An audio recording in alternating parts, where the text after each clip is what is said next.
Hi everybody, welcome back to my YouTube channel, and today, as I promised, I am going to share with you our green card interview experience process, and bonus, I'm going to share with you all the documents that we prepare or I prepare for the packet, and as well as the all documents that I bring with me or with us during our interview.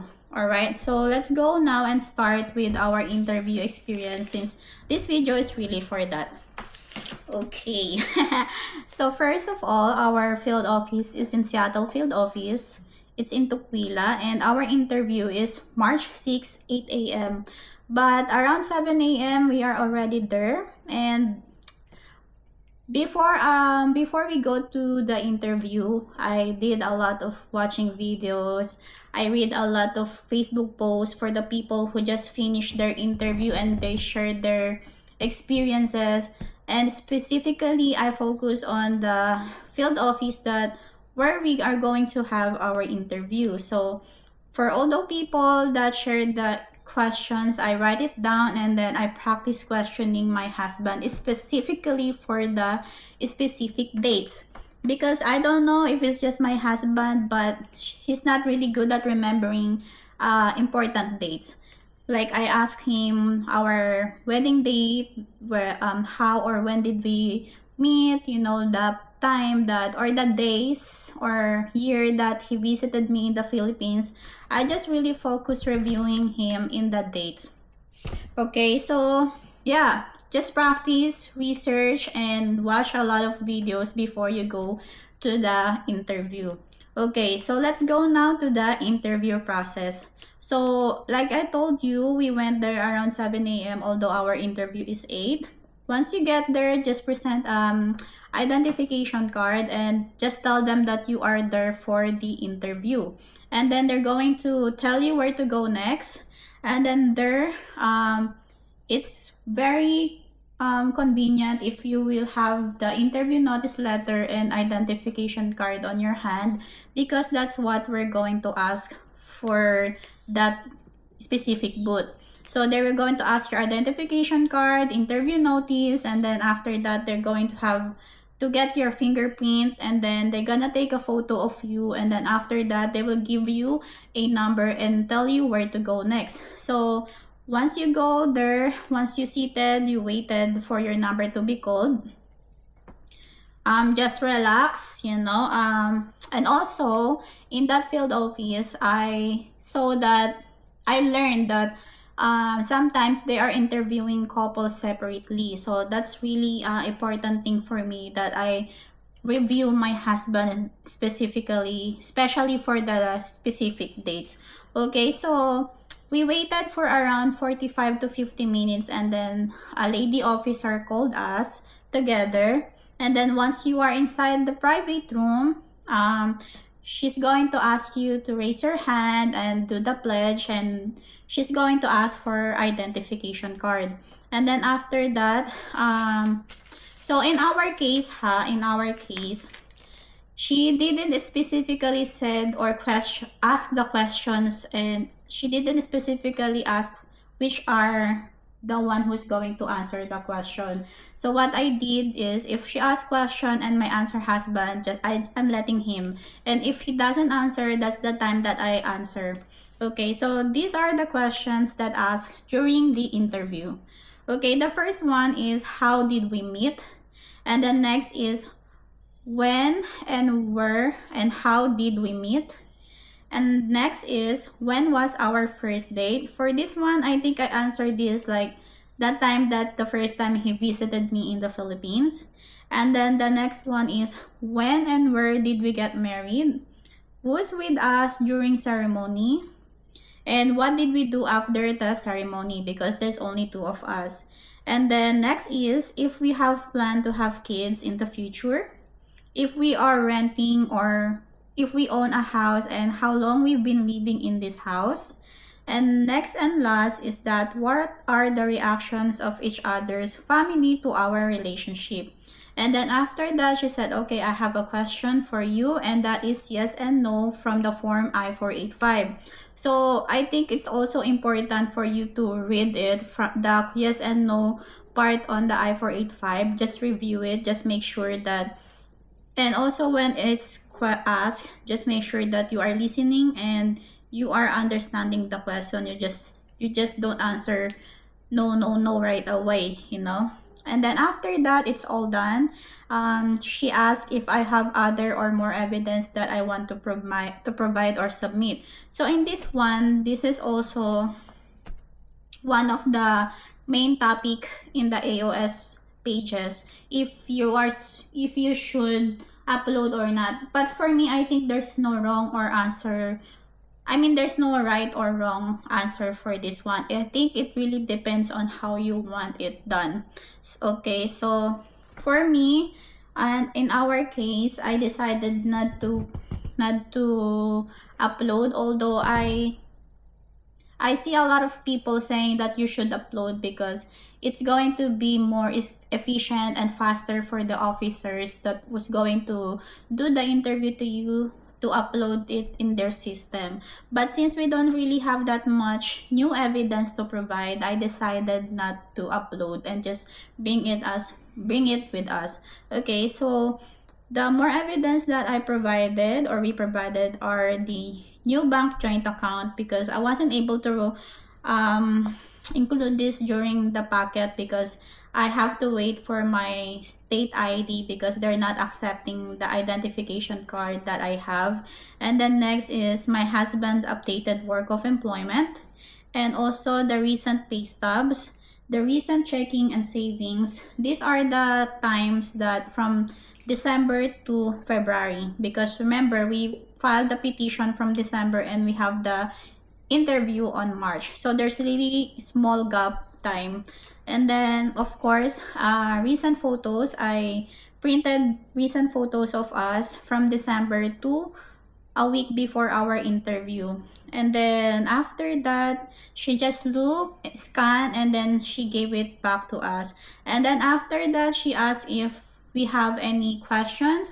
And I think if they ask you like that, don't hesitate to ask questions, because in our case, there was no verbal approval. So I asked her, when or how are we going to know if we are approved? Although I really want to ask if we are approved. So she said that she told us that if she were be able to finish checking our case by the end of the month, like the end of March, I will be receiving my green card around June or July. So I wasn't really expecting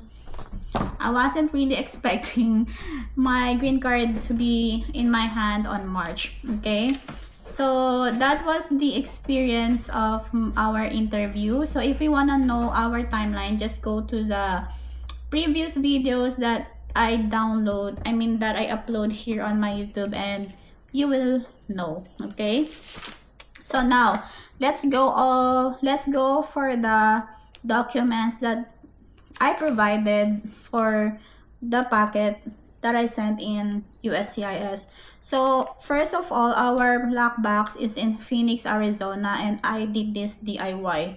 Okay, because I learned a lesson, because when we filed for K1, we spent like 75,000, but we have no good experience in our agency in the Philippines. So I really decided to do DIY. That's why I made a lot of research, watching videos, tutorials, and everything like that. So in the packet, we have there a G1 1450 or excuse me, or a credit card payment.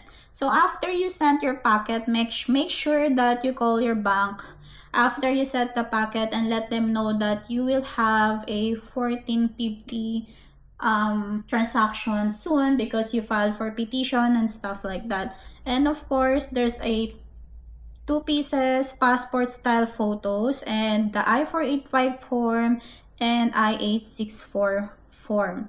Okay, and then next one, of course, is the identification documents for the both petition and the beneficiary. For my petitioner, I just have a copy of his passport, birth certificate, SSN, and also his driving license.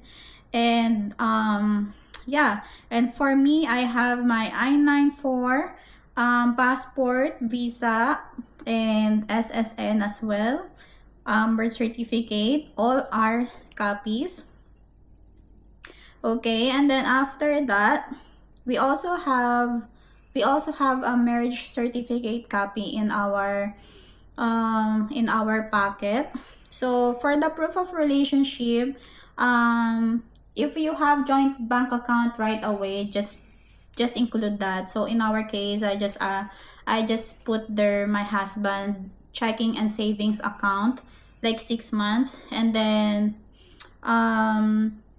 so these are the sample of proof of relationship that you can provide in your packet. So joint bank account, lease or mortgage together, utility bills with your names together there, photos together with family, trips, events. Make sure when you do your photos collage, make sure you put a date there and the place, And also, importantly, insurance like health, car, life, and tax returns if ever that he already filed you together with, tax if it's already filed together with you. But in our case, he haven't filed together with me yet, so it's only his. And sometimes this is optional, that like a letter from your family and friends. Okay.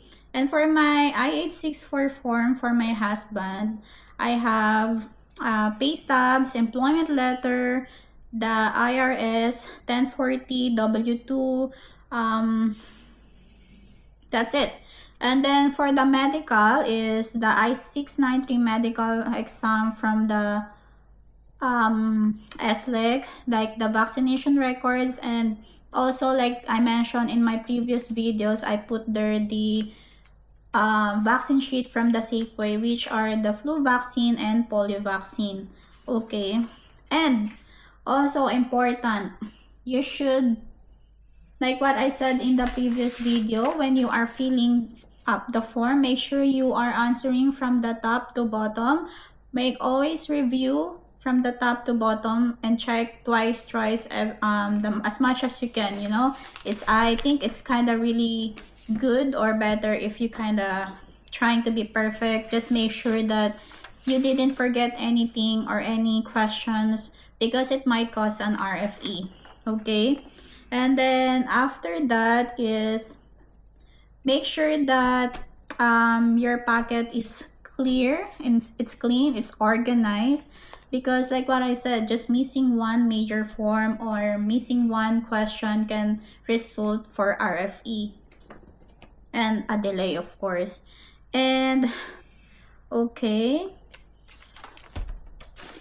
so yeah, that's more of the packet that I sent. I told you there's really nothing much. That's why I was really nervous. So that's why I understand if you are very conscious of your packet and documents that you have. Okay, so for our interview date, I have this one.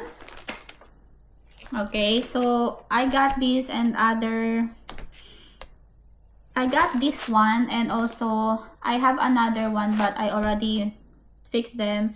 But in there, I separately put the newly evidence that I'm going to provide, which the one that I give in the officer.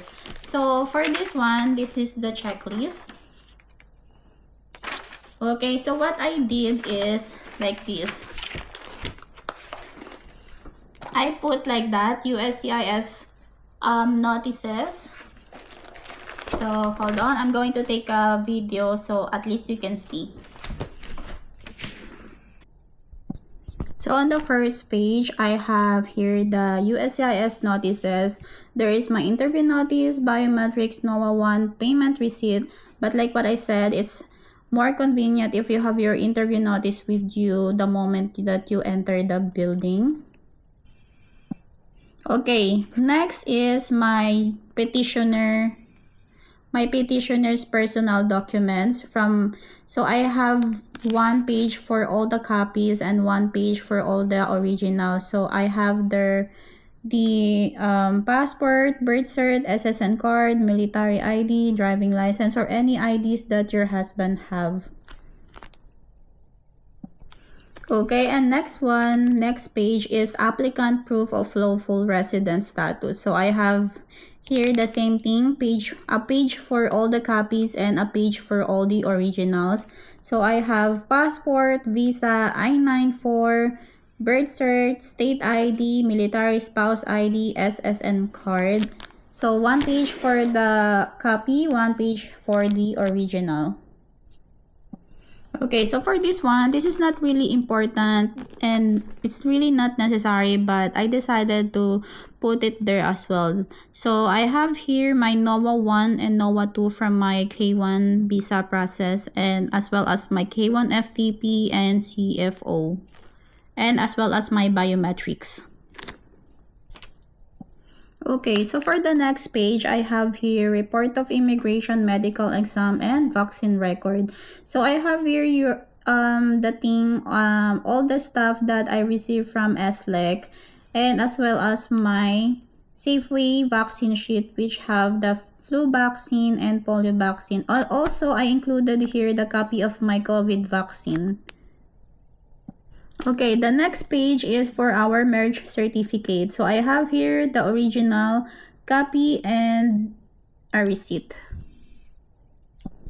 Okay, as I mentioned, my husband was divorced. So I have here the original or the certified copy with the stamp, and of course, a scanned copy.